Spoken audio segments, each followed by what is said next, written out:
Trump amenazó a la transnacional Ford con represalias económicas si insistían en construir una planta armadora de automóviles en México. La amenaza consistía en aplicar aranceles a los autos producidos en México que se exportaran a Estados Unidos. Pero el día de ayer hizo otro tanto con la japonesa Toyota, amenazándole con lo mismo si construía una planta en México.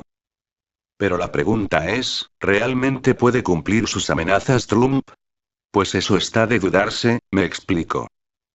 Resulta que entre México, Canadá y Estados Unidos existe un tratado de libre comercio, TLC o NAFTA, que data desde el 1994, es decir, de hace 23 años atrás. Y ese tratado es precisamente eso, un tratado de libre comercio, y como tal, no permite la aplicación de aranceles entre las tres naciones, a menos que se compruebe que dichos aranceles son justos y aplicables como medida compensatoria en casos de dumping comercial, es decir, en caso de que alguno de los tres países aplique un subsidio a determinado producto, lo que resulte en una ventaja competitiva desleal para tal producto.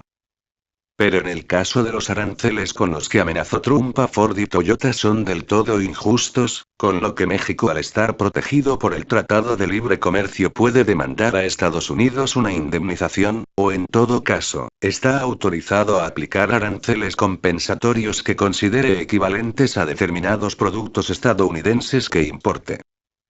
Pero si aún así Trump insiste en aplicar unilateralmente medidas restrictivas a los productos mexicanos, entonces estaríamos ante una guerra comercial en toda forma, con lo que a México no le quedaría más remedio que abandonar el Tratado de Libre Comercio y aplicar aranceles compensatorios a todos los productos que lleguen de Estados Unidos.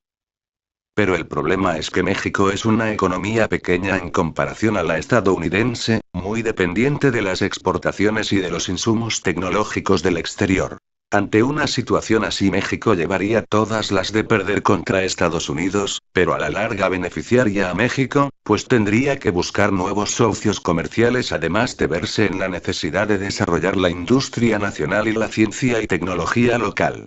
Además, también hay que tener dignidad y no podemos permitir que nos pisoteen así sea la primera potencia militar del mundo la que tengamos enfrente.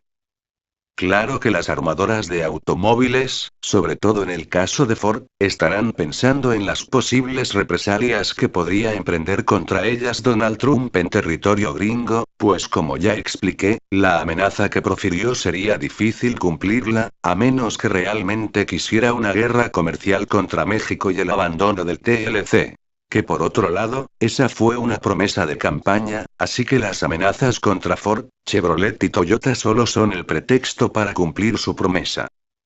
Por otro lado, no olvidemos que durante la crisis financiera del 2008 el gobierno estadounidense salvó de la quiebra a Chevrolet y Ford, por lo tanto, estarían en deuda con el gobierno, por eso es que Ford cedió ante el chantaje de Trump. Cuando la firma del TLC, los negociadores gringos se sorprendieron del servilismo extremo de las autoridades mexicanas hacia ellos, pues cedían ante asuntos que ni ellos les habían pedido ceder, es decir, les daban concesiones que ellos no habían pedido, mucho menos exigido, con lo que a todas luces era un tratado extremadamente ventajoso para ellos, pero aún así Trump dice que es un tratado injusto para ellos, pero lo que no sabe es que ese tratado eliminó la industria y el campo mexicano a favor de las transnacionales gringas y canadienses. Así que si lo deroga, en realidad nos estaría haciendo un gran favor, solo espero que las autoridades del país sepan aprovechar esta nueva oportunidad que nos da la vida.